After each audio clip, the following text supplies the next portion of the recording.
Professor Amr al-Azm is teaching courses currently at BYU in anthropology and political science. He's excavated a number of sites, including Tel Hamukar in Syria and the supposed final burial place of Genghis Khan in Mongolia. He was head of the Center for Archaeological Research at the University of Damascus from 2003 to 2006 and was director of scientific and conservation laboratories at the General Department of Antiquities and Museums from 1999 to 2004. He's a very keen observer of Middle East events, in particular those involving Syria and his neighbors, and was kind enough, in fact, to help prepare our 2007 Model UN delegation, which represented Syria and received the top outstanding award. Educated in the United Kingdom, he's read the Archaeology of the Western Asiatics at the University of London, Institute of Archaeology, and received a doctorate in 1991. He has served currently as a lecturer at the University of Damascus and as Dean of Faculty and University Requirements at the Arab European University. It is our great pleasure to welcome, we can now say one of our own, as a visiting professor here at BYU, Professor Amr al-Azm. Please join me in welcoming him.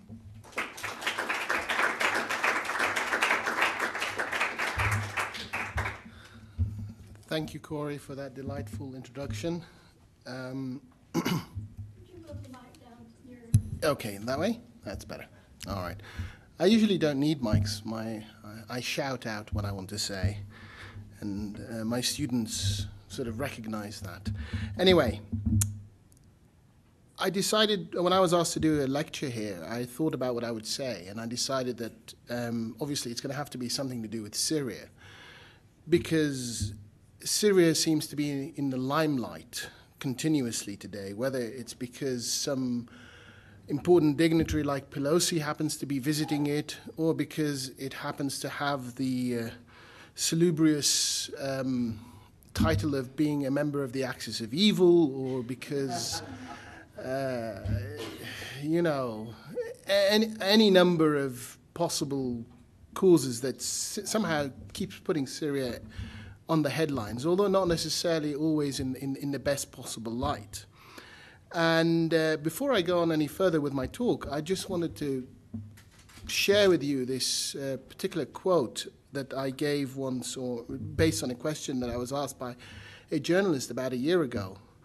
I was asked, why is it that Syria always appears to be portrayed as an unsafe place for foreigners? It always comes up on the list of, warnings from State Department, do not travel to, and then you're listed along with Somalia and, Bogo land and wherever else the world seems to be falling apart. And yet, so, we hardly ever hear of any real terrorist acts in Syria itself. And I thought it was a good question, and the answer to that is because Syria, unlike, say, perhaps Jordan or Egypt, which are given the label moderate Arab regimes, i.e. regimes which are friendly to the U.S., or to U.S. policies at least, in the Middle East in particular and the world in general, Syria does not have or has not acquired that label, and therefore perceived as being a threatening place. Yet, if we look at the history, the internal history of Syria, that is, I cannot even remember in my living memory when the last true terrorist act took place in Syria. Now, there are minor events, but very minor events, and even those minor events, such as the most recent supposed attack on the U.S. Embassy, I think it was earlier this year. But even such attacks, have been questioned as possibly even being stage managed by the government. Those of us who are, less than kind towards the regime would go as far as even suggesting such a thing. But there really are very minor issues, minor events. And the outcome of these incidents are no worse than perhaps a hold-up at a local bank in the U.S. in terms of, the impact on daily life. So what I'm trying to get to you is that Syria really does not have an internal terrorist problem as such, as, say, perhaps somewhere like Egypt or even Jordan, who are both perceived to be very safe places, yet at least once or twice a year there seems to be some sort of incident against tourists, where tourists, you have a large. The most recent I can think of is the bombing of the resort in Sharm el-Sheikh in Egypt, where a number of Western tourists were killed, and before that, the bombing of the hotels in Amman and so on and so forth. So there's always an incident there, at least once or twice a year, whereas in Syria we never hear about it. And as for the borders themselves, I mean, again, there are repeated incidents on the so-called very safe Jordanian-Israeli borders, and there are incidents on the Sinai Israeli-Egyptian border. But again, probably or possibly one of the safest and quietest borders that Israel shares with any of its Arab neighbors is probably the Golan Heights, the Syrian borders. So within this kind of, if you want, medium, one should pause and think, well, is Syria really the bad guy? I mean, what's going on here? Well, today, I hope to give you an insight into what's happening in Syria. For those of you who know little or nothing of the regime, I hope to enlighten you somewhat. And for those of you who are seasoned regime watchers, maybe I can hope to bring a little personal insight, my own personal insights into the matters that are happening there. I thought I'd start with a very brief introduction of the, brief as in 5 lines, of the Syrian regime. Basically, the Syrian regime is that of a minority rule. It is run by and controlled by an Alawi minority. The Alawis are a sect or a faction of mainstream Islam. In fact, they're a faction of Shiism, and they were headed by Hafez al-Assad, who took power in 1970 and ruled the country for 30 years. It is an authoritarian, dictatorial regime. I wouldn't try and sell you it otherwise. In the summer of 2000, however, he finally passed away, and his son Bashar, often described as the westernized, the eye doctor, but still an Assad, takes over in what I would describe as a quasi-monarchical or dynastic succession. It was, he was chosen by parliament. In fact, they had to change the parliamentary regulations requiring that the president be something like, he has to be, I think, at least 35 years old to be able to take office, and or 40 years old, and they had to bring it down to 35. So he wasn't even old enough constitutionally to become president, but that's a minor issue when one considers the greater picture. Now, what I'd like to do is examine the impact of both the internal and external policies of the regime, and then from there perhaps come up with some sort of, maybe a group of ideas and conclusions about where we can go from there. Not just internally as Syrians, but perhaps even try and throw in a few ideas in the way of the US government in terms of what it might want to think about it. Now, the first thing that came across when Bashar became president was what appeared to be a decision, a obvious decision to move away from external events, external policies, foreign policy, if you want, or foreign issues and affairs, which so characterized his father's regime, and turned inwardly towards the country itself and see what he can do internally. That was the apparent picture that we got, or that was the initial message that we got. And the question really that faced him was, well, do I go for political reform or do I go for economic reform? Now, those of us who are in the know and understand these issues understand fully well that it is almost impossible to have economic reform in Syria without political reform. Yet, for a regime of that nature, it seemed to them that there is such a possible division and that they would have to make a choice. So, on the basis of his very close and personal advisors, who were all, by the way, new to the job, okay, new people, new friends, his own team, if you want, coming in, all advised him that to go for political reform at this moment would be impossible.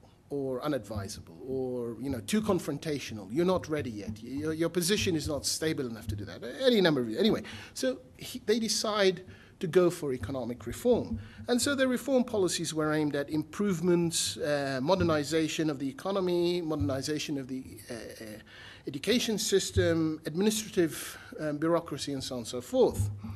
And obviously, the question of political reform was then put onto the one side, and it was sort of, if you pushed these people a little bit, you would get the answer, well, once we've got the economy sorted out, the political system will reform itself anyway, and we won't have to do much about it.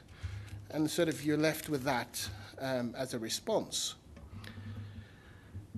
Now, this reform strategy, i.e. this economic reform strategy, was then thrust into an arena dominated by three major factions. And these three major factions spanned, actually, the political spectrum. First of all, you had the old guard.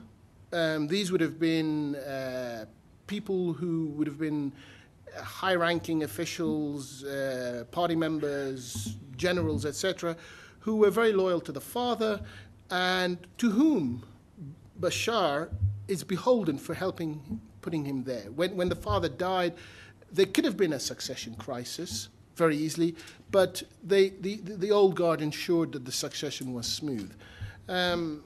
For some, even it was sort of suggested that perhaps the only reason why they did that is that he was the only consensus candidate they had, and once they sorted out the cakes, the pieces of the pie between them, they would then either force him to play along or remove him and replace him by one of their own. I mean, this is all speculation because this is no longer relevant, but this is perhaps how things were standing at the time, around 2000, summer of 2000, when he took over. The second group would have been the modernizers, and these would have included Bashar and his team at its core. And basically, they were the ones who felt that economic reform is the only way forward, and the only way for them to basically begin to tackle and deal with the issues at hand. Then you had the third group, which would have been what I would label, the democratic reformists, who felt that political reform should come first. And but again, these would have been very much into the minority. They represented, I would say, right across Syrian society. But they represented a small minority. They represented the intelligentsia. They represented, some of the more educated groups of society. The first clash really came between the old guard and the modernizers against the democratic reformers. So the first blows came against those who wanted political reform. The very first, the early months after Bashar's takeover was a period of kind of optimism by all three sides, really. Everybody thought they were going to do okay out of this. And so, and we call this period the Damascus Spring, in kind of remembrance of the Prague Spring, although hardly incomparable, But nevertheless, that's the term given to it, the Damascus Spring. But this lasts for a very short period of time. It is very quickly squashed, and its main proponents are either put in jail or scared off, and that's the end of that.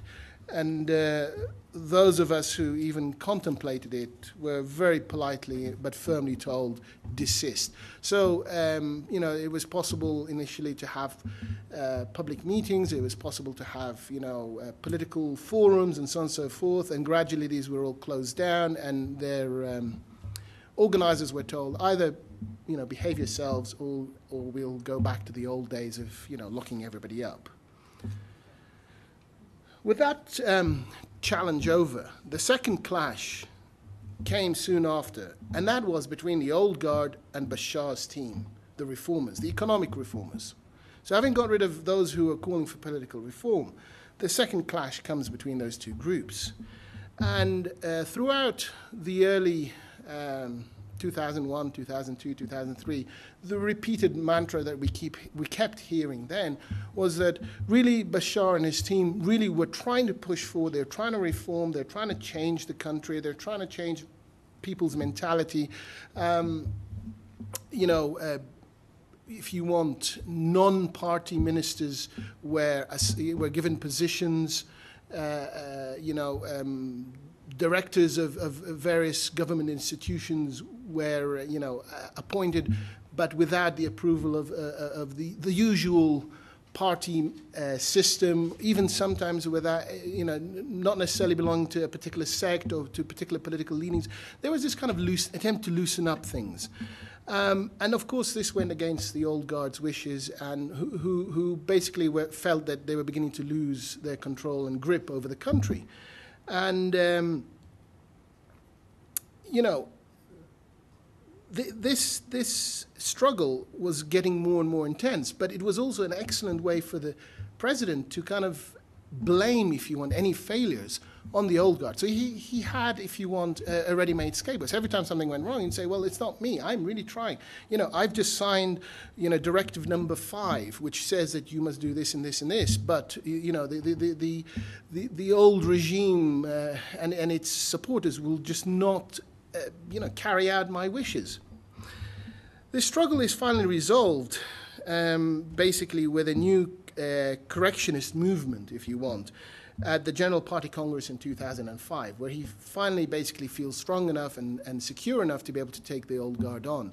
And in one fell swoop that summer, basically most of the old guard are eliminated. It's a bloodless coup, not like his father's, because his father basically did a similar coup, 30 years before that.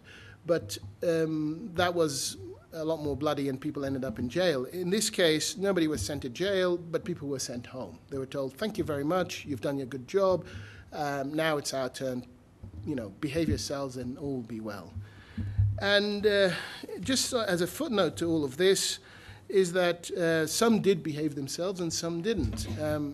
One notable person who did not behave himself, according to the regime, would be Abdel Khalim Khaddam, who was the ex-vice president of, who was the vice president under Hafiz al-Assad, and a very powerful member of the regime, albeit he was a Sunni. Basically broke ranks and now lives abroad in exile and is a very strong anti-Bashar, anti-regime proponent. That doesn't make him a nice person, but, just... And the other person who we politely refer to in our own circles as the suicided general, because he supposedly committed suicide, but we know he didn't commit suicide. He was suicided. He was made to... some of us who are more generous feel that he was given the emperor's option. The Roman emperors used to tell, if there was someone they wanted to get rid of, a notable they wanted to get rid of, they would tell him, politely commit suicide in your own bath, and we will look after your family, and your name will be preserved. If you don't, we'll do terrible things to all of you. Well, I think he was given the emperor's option. Some of us, there are rumors around that say he wasn't even given that. They just shot him and said he committed suicide. So there you go. But with these few exceptions, most of the old guard are politely sitting at home and minding their own business. Now, the outcome, however, of this supposed rearrangement of the deck is that the last excuse for any failures for Bashar and his modernization program have now been eliminated, which means that anything that goes wrong now, any problems with the economy, any internal problems, can only be laid at his doorstep. So he has left himself no buffer between policy making and implementation. He had that buffer, and now he doesn't have it. In an ideal world, that's what Parliament is there for. But in Syria, our Parliament is totally ineffectual for many reasons, which I won't go into right now because of the time issues. But basically, he has left himself with no buffer between policy making and implementation.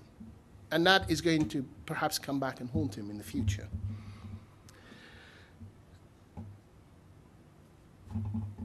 This condition perhaps is further accentuated by the increasing isolation of the regime on the international arena. And as a result of the increased pressure from the outside and basically this, if you want, narrowing of the levers of power internally, now basically decisions are made at a very narrow level, which includes the immediate first family only, and only the first family. So, in fact, what we find that whereas in the past, there have been other sources of power, which more traditional sources of power, be they the old guard, be they advisors, be they people close to the regime, be they the merchants of Damascus, these have gradually but surely been pushed away from the decision making and have had now less and less influence over the regime. Traditionally, the regime over the last 30 years under the father was ruled by a joint oligarchy and merchant interests, and what we've often referred to in the past as the merchant military complex. This merchant military complex really was a coming of interest where you have the ruling Alawi oligarchy on the one side, who basically, obviously controls the levers of power, and then you have the merchants on the other side, whose main aim is to obviously make money. And if you bring the two together, you have an excellent sort of working relationship where one group feeds off the other. The merchants, in return for being allowed to, make money and big money in monopolies and so on and so forth, they ally themselves with particular generals or party members, or basically members of the oligarchy, and this way they sort of support each other. However, until recently, this merchant military complex was working very well. However, with the recent changes coming in, this relationship, in my opinion, was beginning to break down. And part of the reason why this relationship was beginning to break down is because the rules of the game had changed. Change for the regime was no longer just a case of economic change for survival, but also change because the very new members of this regime also wanted to see change for their own purposes. I'll give you a simple example. For example, schools, reforming the school system. Until very recently, in Syria, only public schools were permitted, and public schools means controlled by the state. No private schools existed. However, this system could not exist for very long because, gradually there were just no more. There's just no more room to absorb all the incoming students and the growing population, and there just weren't enough schools to go around. You'd think that would be enough reason to basically start thinking about a new system to reform the school education program. However, that's not really the case. That is a side beneficiary. The real reason why suddenly we now have private schools in Syria, and in particular in Damascus, is because the new elite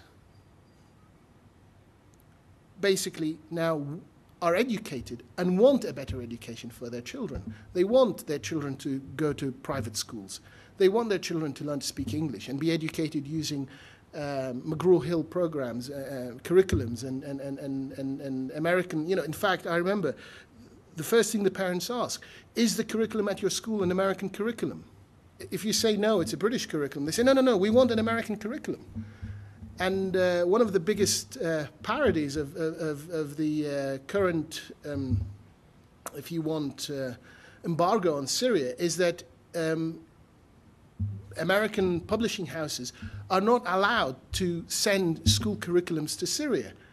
And yet you'd think this is the most advantageous way of bringing about sort of American culture. They want American textbooks, and they have to be actually smuggled in from Jordan and from Lebanon over the mountain passes by donkey. And I mentioned this to some of the people at the embassy when I was last there, and I said, well, don't you think this is the one thing you might want to ease up on and let them import American curriculums? I mean, you actually this is one ruling elite that is begging you to let in your own. They want American history, and they want American science books, and they want Anyway, but that's neither here nor there. The point is this. The point is that they want change because they want it for themselves, not because... So this economic change is not being driven because of a need for reform as originally thought, but because this elite suddenly sees benefits for itself in the change. Suddenly we start having sort of Western-style cafes opening up in Damascus, not because this is the way to bring about more competitive economic sort of or business practices, but because these elites wish to be seen and they wish to sit in Western-style cafes. Their parents and grandparents weren't that interested, but now you're onto the third generation, and this generation wants it. So these reforms are being more driven by the desires and needs of this elite rather than by through a structured and really realistic or effective program that will bring about some sort of real change.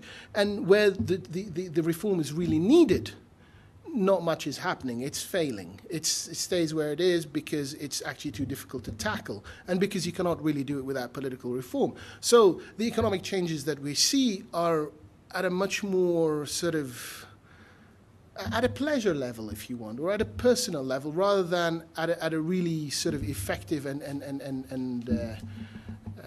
worthwhile level.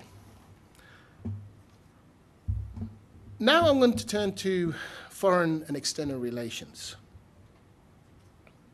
As I said initially, or early on, the initial thrust of Bashar's government was focused more on internal rather than external affairs, mainly because they felt that he needed to sort of strengthen his position. He needed to find a way of stabilizing his own weak position within the regime. And these were in the early days.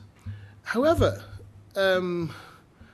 the foreign issues and geopolitical events, such as those in Lebanon and Iraq, have in effect forced themselves to the fore and forced themselves on his agenda, making it impossible for him to ignore the world around him. So perhaps we could say that he would have been very happy just to, keep maintain a low profile or low key sort of foreign relations policy, but that's changed. And one of the key areas where that's changed, or two key areas where these issues have changed, one is to do with obviously the 9/11 and Iraq, and the other area is to do with Lebanon. Now, I could spend an entire lecture on the relationship between Syria, Lebanon, Hezbollah, and Iran. In fact, we could do a whole course on that, but that would be impossible here. So I'm just going to touch upon a few key points. The first point with regards to Lebanon is that really the countdown clock started for Syria in terms of its withdrawal from Lebanon when the Israelis withdrew back in the year 2000. Once the Israelis withdrew, that was that. That set the stage, and it was only a matter of time before Syria would have to withdraw. And sure enough, this came to pass in 2005, where the Syrians were eventually forced to withdraw, both under external Western pressure and internal pressure, that is from the Lebanese. And what really lit the fuse, I suppose, was the assassination of the Hariri, if you want, assassination. That sort of lit the fuse that eventually forced the Syrians out. Now, that was a very serious blow because the Syrians had made it very clear right the way through that as far as they were concerned, it was better for the West and for the US to let the Syrians remain in control of Lebanon because through their presence in Lebanon, they were able to control Hezbollah and the armed groups, basically militias there, such as Hezbollah and the Palestinians. And therefore, as much as the world would, and what I mean by the world, meaning the West and America, hates the idea of Syria being there, well, it really needs us to be there, and therefore, because we're the only ones that can control these different armed groups. And control is really the key here, because one of the other often misunderstood relationships is that between Syria and Hezbollah. We often assume that somehow Hezbollah is a client of Syria or of Iran or of both or is a proxy. And the relationship is really not that. I would describe it as a loveless marriage. And it has always been a loveless marriage. And part of the reason why it's a loveless marriage is because for Syria to actually be able to really make use of Hezbollah, it has to demonstrate that it can control it. And control it means to not let it do whatever it wants, but to basically let it do what is good for Syria and ensure that it does not carry out or participate in what is not good for Syria or not good for Syria's policies or politics in Lebanon. And this has been a source of conflict between Hezbollah and Syria for a very, very long time. So in return for Hezbollah basically acquiescing to Syrian, if you want, domination, Hezbollah was given a free hand and almost, in fact, I would say a monopoly over its operations in the south of Lebanon against Israel. So, you know, that was a win-win situation for both the Syrians and Hezbollah. However, the withdrawal of the Israelis in the year 2000 and then the withdrawal of the Syrians in 2005 changed the balance completely. Suddenly, you know, Syria no longer has that ability to, if you want, control Hezbollah to the point where it can say, I can disarm it if I wish. It might be able to influence certain things. And the relationship changes in the sense that now it is a relationship of mutual interest rather than client-master, if you want, a relationship. So in some ways, you could say that Syria needs and relies on Hezbollah today more than Hezbollah needs or relies on Syria. The other key area, and that would be Iraq. Now, I think the whole issue of Iraq has been overblown in terms of its importance regarding and vis-a-vis Syria. There's no doubt that, you know, let's put it this way. Let's be blunt about this. I mean, Syria, it's crocodile tears for Syria if America is discomfited in Iraq. You know, I mean, that is not an issue or a concern for Syria. But that is not to say that Syria is necessarily an out-and-out supporter of the Iraqi insurgency. Syria probably more likely turns a blind eye to, just basically maintains a loose enough relationship so that America continues to be discomforted in Iraq. But I would not like to support the idea, or I would not be a supporter of the idea that somehow the Syrian regime is in total collusion with the insurgency and is supplying them and supporting them in the same way that perhaps it is with Hezbollah. The relationship with Hezbollah is completely different to that with the whole Iraq issue. And in fact, I would say the Iraq situation is probably more of a cause for concern to the Syrian regime than something that it particularly likes having on its borders. An unstable Iraq is not a good thing for Syria. An unstable Iraq, remember, the instability of Iraq also arises from the toppling down of a Ba'athist, you know, basically dictatorial regime, and that is not a good thing to happen. That is not a good thing to happen. And when it did happen, I think it shook the Syrian regime to its very foundations. And however, unfortunately, this was not to last, and I will mention that briefly at the end. Why? The bringing down of the regime did not bring about any benefits. The bring down of the regime that is in Iraq did not bring any benefits to those who would seek a regime change, or at least a change in behavior in the Syrian regime. Initially, yes, it frightened the Syrian regime a lot, and it continues to do so to a certain extent, but not to any great effect right now. So really, the whole Iraq issue is overplayed, particularly because of America's involvement in Iraq. So obviously that is a much more sensitive issue for the USA.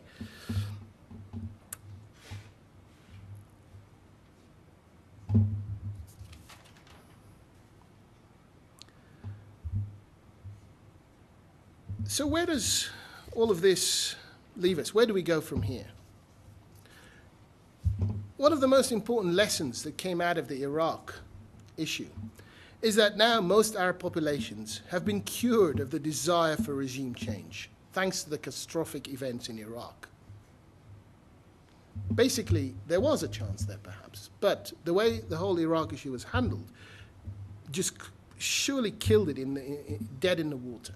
So there is no chance here of suddenly expecting any Arab population to rise up and somehow look for regime change, or bringing down its regime in the same way that, because of the memory of Iraq. And in fact, it has played right into the Syrian regime's hand. So, on an external level, what does Syria want really? Syria wants to be recognized as a force in the region. And in return, it will help the USA with its war on terror and probably an honorable exit from Iraq. But that's all. What it will not turn itself into is one of the client moderate Arab states. That would be too much of a radical change. So where is the regime today with regards to its aspirations? The regime, until very recently, has managed to alienate most of its neighbors. It certainly can't count the new Iraqi government as its friend. The Lebanese certainly are not, not all of the Lebanese, a large majority of the Lebanese are not very fond of the Syrian regime currently. Even other Arab states such as Egypt and Saudi Arabia, who are very influential in the region and have for a very long periods of time supported the regime in Damascus, have recently basically turned their backs on it, or at least given it the cold shoulder, if not completely turned their backs on it. Which leaves it only Iran and this very bizarre and complex relationship between Syria and Iran, which sort of waxes and wanes. But do not think that this rapprochement, or more recent rapprochement between Iran and Syria is without its worries and fears, particularly in the sense that Syria is not that happy with Iran's role in Iraq, because it fears that what Iran is really after is a fragmentation or a division of Iraq, which would weaken Iraq very substantially, and that would not be in Syria's interests at all. So I would say in Iraq, apart from both of them sort of taking pleasure in the USA's discomfort and the stopping of the creation of a Kurdish state in the north, which they share as a goal with Turkey, really there's very little else that they share in common in Iraq. And as for Lebanon, well, since the withdrawal of the Syrians from Lebanon, this has in effect seriously hampered some of their influence, or seriously reduced their influence in Lebanon, and particularly with regard to the issue of being able to disarm Hezbollah, because in order to be able to disarm Hezbollah, to be able to play this card and say, I am in a position to build, you have to be allowed to go back in, and I can't see that happening in the near future. So, that opens the door to Iranian influence to come in and play a greater role, which had been held in check for all these years by the Syrian presence. So by removing the Syrians from Lebanon, you've actually opened the door to the Iranians to come in and play a greater role in influencing events. In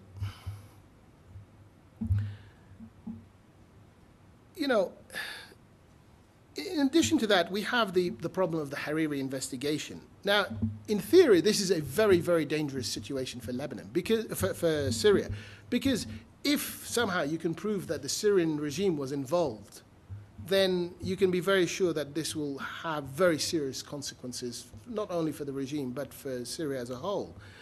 And so, I suppose peace with Israel was, until very recently, the only way out for them. And hence, this is when we started seeing, if you want, these strong but unannounced peace feelers being put out by Syria towards Israel and America, which have been so far repeatedly rebuffed.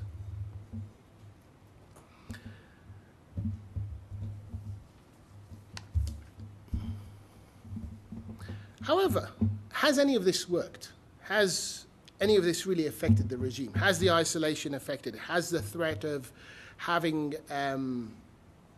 this Hariri investigation done any damage to the regime? Yes, they've taken some hard blows, but the events of the summer of 2006 with the Israeli invasion of South Lebanon and its rebuffal by Hezbollah and the strong showing of Syrian support for Hezbollah has really helped sort of kind of redress the balance there. So has it done any damage really to Syria or its ambitions to be recognized as such? Well, I would say that isolation has not worked. It just hasn't worked. Just look at the long list of people now coming back to Syria, foreign dignitaries coming to Syria to basically talk to the Syrian regime again. And this, in a way, has vindicated, if you want, the regime's stance that patience pays off, that we don't need to worry if people isolate us or if people embargo us. Our economy is doing okay, even though it really isn't, but at least on paper it looks okay. And, in the end, the world needs us and cannot live without us. Look, Javier Solana is now back in Syria trying to reopen the European, negotiations with the Syrians for economic exchange. Pelosi was there recently, probably trying to test the waters to see if there's any way of prizing Syria away from Iran, and so on and so forth. And more importantly, it's like a changeover. A changeover is coming, and all the people like Chirac, Blair, and Bush are basically on their way out, and so once they're gone, the new faces. This is the difference. This is the handicap that the West has to play with. That, you can see it as a handicap and you can see it in other ways. But basically, the Syrian regime can have the same team ad infinitum, whereas the West will have new teams every 4 years or every 5 years. And so there's a chance and there is room for change and maneuver here, which wasn't there before. So for the Syrians, all these issues, in the end, it just vindicates the regime's current position, that, no, we played it right. And when we say the regime, we are talking about the hardliners within that regime. We're not talking about the moderates. Okay, we're talking about the people who said, no, we've got to stand firm, we've got to make sure that the U.S. continues to be discomfited in Iraq. No, the way we played our Lebanese card was right all along. There you are. And here's the proof. The proof is that, it doesn't matter. The world still needs us. So this is externally. Internally, I think the regime recognizes that some political reform, or has come about to recognize that some political reform is necessary, that economic reform as perceived initially is not going to be sufficient. And whilst, yes, foreign policy seems to swing back and forth, and eventually it's now it's swinging back in favor into the side of the hardliners, it's still not going to save the regime completely. So political reform really is one of the key issues that is being tabled. And the problem is, I think, for the regime, is not knowing how to begin to tackle it. They hold talks with various groups. They hold talks even with people like myself. I don't mean official talks. It's usually over dinner, and then they say, well, what do you think we can do? Or how about this? Or how about that? So talks really here means, just conversations. And they are interested. They're looking for a way out. They just can't see how they're going to get around to doing that. And basically, for them, regime survival is critical, but also the survival of the Alawi caste is critical because, and the lessons of Iraq and the complete catastrophic collapse of the Iraq is there in everybody's mind. So, radical change is not an option. It's got to be something a little bit more subtle, a little bit more quiet. But how do we go about it? One of the ideas proposed was perhaps a revitalized Prime Minister's office / Parliament, where at least that would then start to act as a buffer between the president's office and the implementation of policy. And if you were then able to bring back, let's say for argument's sake, or elect a Sunni, an elected Sunni prime minister, as opposed to an appointed Sunni prime minister, as happens now, then perhaps some sort of legitimacy can be given to the government, and some real internal economic and political reform might begin to take place. The problem for the regime really is still, well, who can we trust to bring about this change? And in the words of a very important Alawi security officer right now, who runs one of the 4 main arms of the security services in Syria, his response to that was, find me someone I can deal with. Now, for someone like him to say that is a very telling sign. It's very important. Finally, I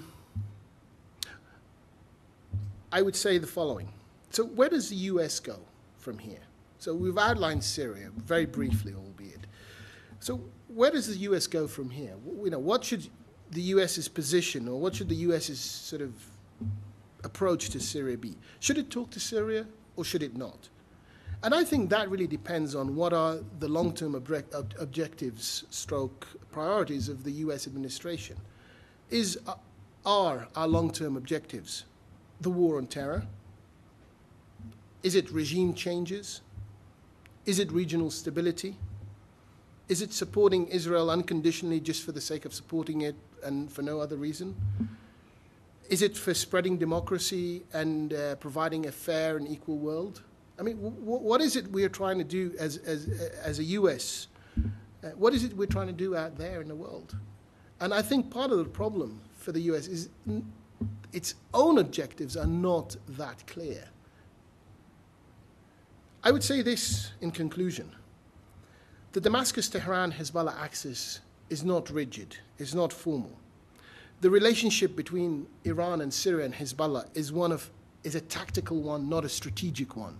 Strategic relationships are very hard to break. Tactical relationships not. They are possible to break.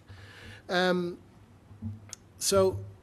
Syria may still have the power to ignite or calm down Hezbollah, but it certainly doesn't have the power to disarm it anymore. These are points that we should keep in mind. So really, I would say that for things to change, either the carrot needs to be juicier so that the Syrians will make that change, if you want, or the stick has to be big enough, which the US doesn't have, irrespective of what we like to think. So far, neither is on the table. And until one is on the table or the other, I think things will carry on being the same. Thank you.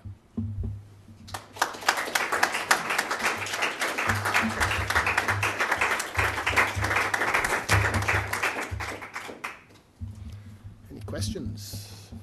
I think we have 5 minutes for questions.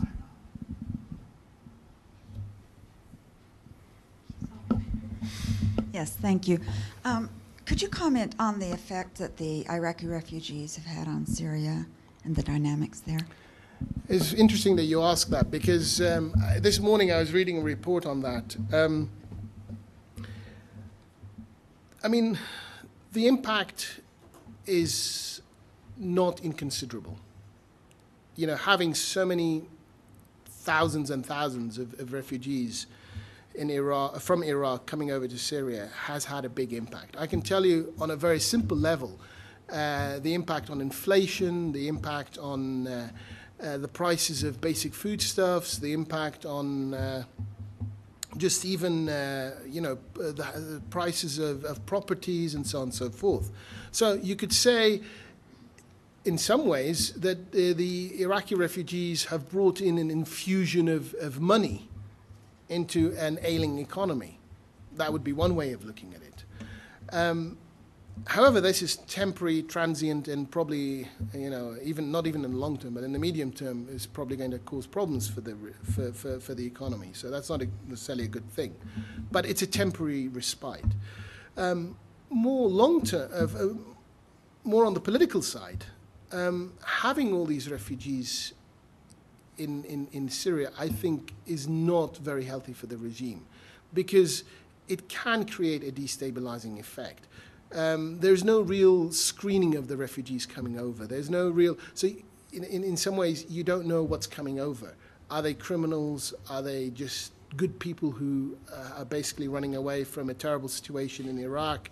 Are they potential terrorists, so on and so forth? And if these groups start to lay down sort of semi-permanent roots in Syria, then they could affect the demographics, and not just demographics in terms of numbers, but also in terms of how the ethnicity of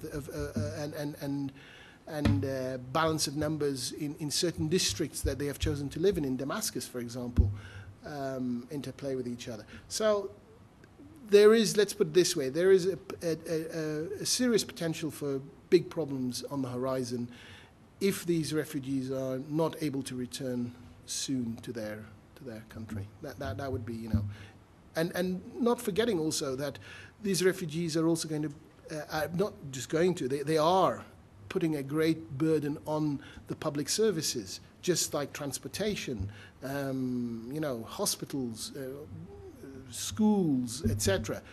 The system is barely able to cope with what it has, and as the new school year will come in, these children will need to go to school. And are they going to go? Are they going to be allowed to go into the normal schools that are there, or are they going to be allowed to go into? Are they going to have their own schools? When they get sick, are they going to have their own hospitals, or are they going to go to use? And obviously not. They're going to end up using the local services, and the local services are stretched to the limit as it is. Yes. What dangers do you see if the U.S. pulls out of Iraq and leaves an unstable Iraq? Well, I think the question here should be not if, but when. I'm sorry, but that's the way it goes. There are two ways of looking at this.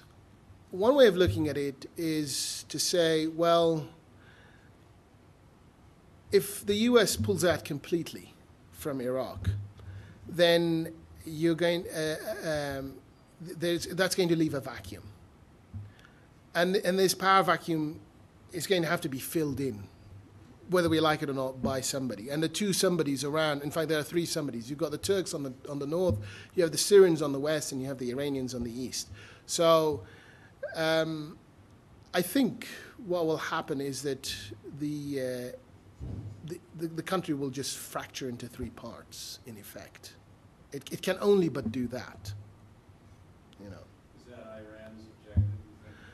I think to a greater extent, yes. That would certainly fall in with Iran's objectives. And then basically what Syria would have to do is move in and support the Sunni triangle fully and completely, even though the regime is Alawi, which is more Shiite than Sunni.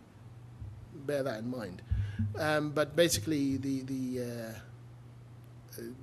regime, the Syrians would move in to support the Sunni triangle, and the Kurds in the north would be sort of, left to the devices of all three. I think, maybe the Turks will just invade them and take over that part of the country. I don't know. But I think more importantly is not that, is what is the price that we pay for maintaining a U.S. presence in Iraq. Iraq today, I think, and I know a lot of people who are beginning to agree with this, is that Iraq today is becoming the new Afghanistan.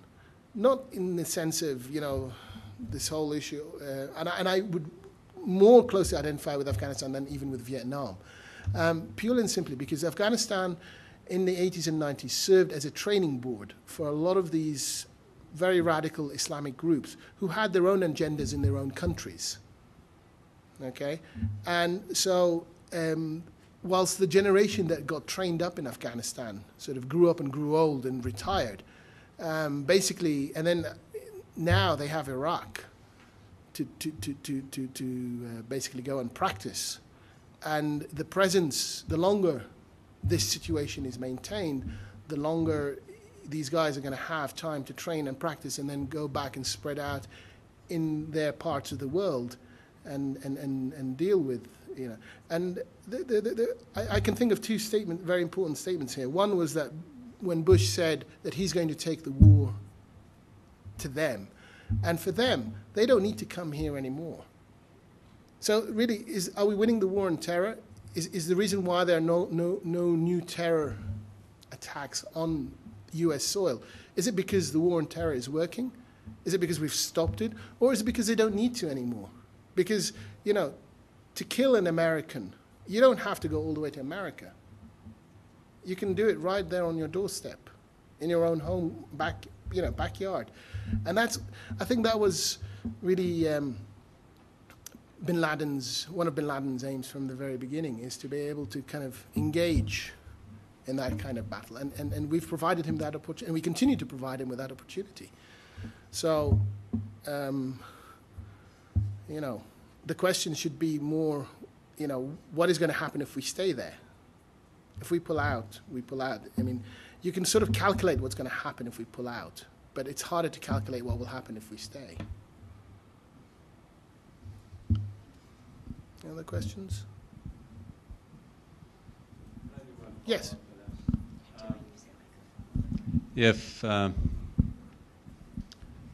If we do pull out, or as you said, win, what kind of effect is that going to have on the U.S. in terms of our energy interests in the area, which is why we went in there in the first place? Well, I think the question that you would want to ask here is, well, how much money do you, how much oil, Iraqi oil, do you use? But is it just Iraq, or is it going to have an impact on the Well, you know, at the end of the day, the Arabs are or the world, the oil-producing world is in the business of producing oil in order to sell it. And, you know, the last time anyone tried to use oil as an embargo tool or weapon was back in 1974, when the Saudis cut the oil off, and it's never happened since, and it's not likely to happen in the near future. You know, right? You can think of even the most serious of hostilities between Iran and the West, and they still sell their oil to the West, because at the end of the day, these countries rely on oil. So I just cannot see how this will affect in terms of their will or wish to sell or not sell. Now, in terms of the stability of the country, well, you know, if you want to talk about stability, well, the region was stable before we went in the sense that, you know, nobody was trying to, you know, Saddam was just sitting there doing nothing, really. And the Iranians were pumping oil, and the Saudi Arabia and all that is pumping oil. And I don't think that if you withdraw from the withdrawal from, well, I don't know. Actually, now I'm thinking about it. You know, a withdrawal from Iraq to bases in the Gulf may start to invite sort of, if the situation in Iraq doesn't stabilize, or in the chaos that follows the collapse, you may end up with some sort of, you know, hits on the Gulf states. But I think that can be contained. So there may be some turbulence, but nothing really, really serious.